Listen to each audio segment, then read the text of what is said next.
আসসালামু আলাইকুম রহমতুল্লাহি ওয়া বারাকাতুহু। আপনারা কেমন আছেন? আলহামদুলিল্লাহ, আমরা আল্লাহ তাআলার শুকরিয়া আদায় করি যে মহান রব্বুল আলামিন আমাদেরকে আজকের এই সুন্দর আয়োজন করবার তৌফিক দিয়েছেন। এই জন্য মাবুদের দরবারে আবারও শুকরিয়া আদায় করি আলহামদুলিল্লাহ। মাহে রমাদান আমাদের প্রায় একদিন পরেই বলা যায় শুরু হতে যাচ্ছে। আমরা আল্লাহর কাছে দোয়া করি আল্লাহ তাআলা যেন এই রমাদান যথার্থভাবে হক আদায় করে আমাদেরকে পালন করবার তৌফিক দান করেন।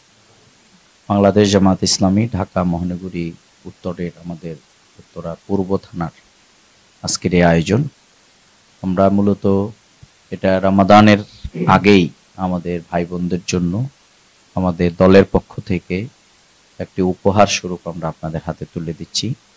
আমরা মনে করি যে একজন মুসলমান, একজন মানুষ আরেকজন মানুষের পাশে দাঁড়ানো এটা আল্লাহর দেয়া জিম্মাদার।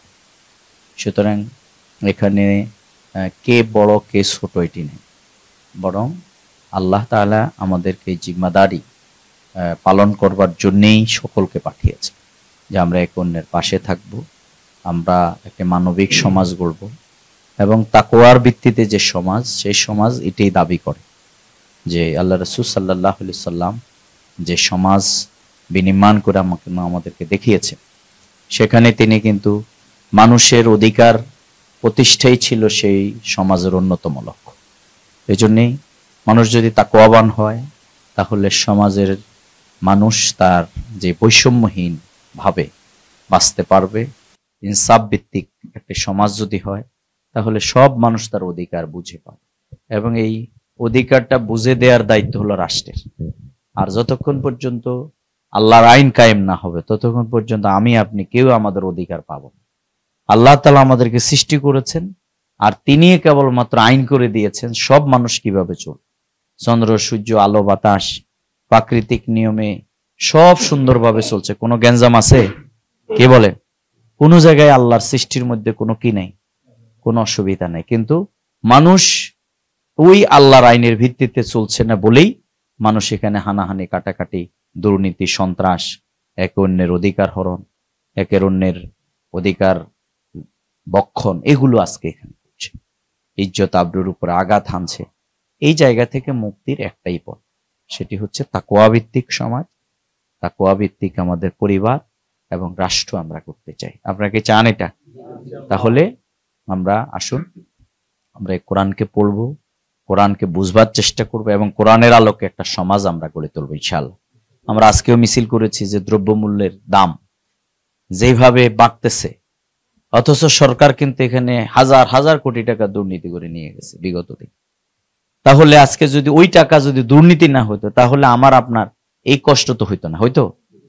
তাহলে হয় কি, শাসক গোষ্ঠী মানুষকে অনেক সুন্দর সুন্দর কথা বলে এখান থেকে লুটপাট করে, এখানে তাদের পরিবার গড়ে, এখানে পরিবারতন্ত্র গড়ে, এখানে পরিবারেরা হাজার হাজার কোটি টাকার মালিক হওয়ার মানুষ না খেয়ে মারা যায়।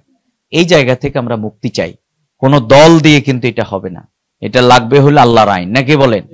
ইনসাফ ভিত্তিক সমাজ কোনো নেতা নেত্রীর আদর্শ দিয়ে হবে না, এটা আল্লাহর আইন ছাড়া কখনো সম্ভব না। খোলাফায়ে রাশিদিন সেটি করিয়ে দেখিয়ে গেছেন এবং মুসলমানদের সে শাসন আমরা দেখেছি।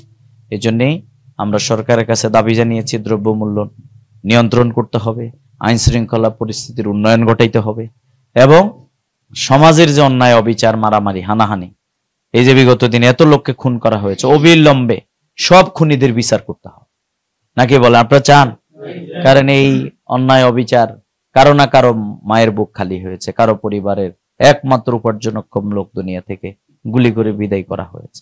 তাহলে এই অবস্থা থেকে আমরা পরিত্রাণ চাই। পরিত্রাণের একটাই উপায়, সেটা হচ্ছে আমাদেরকে ব্যক্তিগতভাবে, আপনারা মুসলমান যারা, আমরা কোরআন হাদিস পড়বো, আমরা নামাজ পড়বো, আমরা নিজেদের পরিবারকে ইসলামের আলোকে গড়বার চেষ্টা করব এবং আমরা প্রত্যেকেই চাইবো যাতে করে একটি ইনসাফ ভিত্তিক সমাজ প্রতিষ্ঠা হয়। সে সংগ্রামে আপনারা আমাদের সাথে থাকবেন ইনশাআল্লাহ। আল্লাহ তাআলার কাছে সে তৌফিক কামনা করে আবারও এই রমাদানের পূর্বে আপনাদের সামান্য উপহার আপনাদের হাতে আমরা তুলে দিতে পেরে আল্লাহ তাআলার শুকরগুজার করছি আলহামদুলিল্লাহ। এবং আমরা এই কাজ আমাদের অব্যাহত, আমরা দলীয়ভাবে, আমাদের ভাইয়েরা ব্যক্তিগতভাবে আমরা এই কাজ করবার জন্য আমি সবাইকে আহ্বান জানাচ্ছি এবং বিত্তবানরা যাতে আমাদের অসহায় বিপদগ্রস্ত মানুষের পাশে দাঁড়ায়। আমি দেশবাসীকে সবাইকে সে আহ্বান জানিয়ে আমার কথা শেষ করছি। আসসালামু আলাইকুম রহমতুল্লাহ।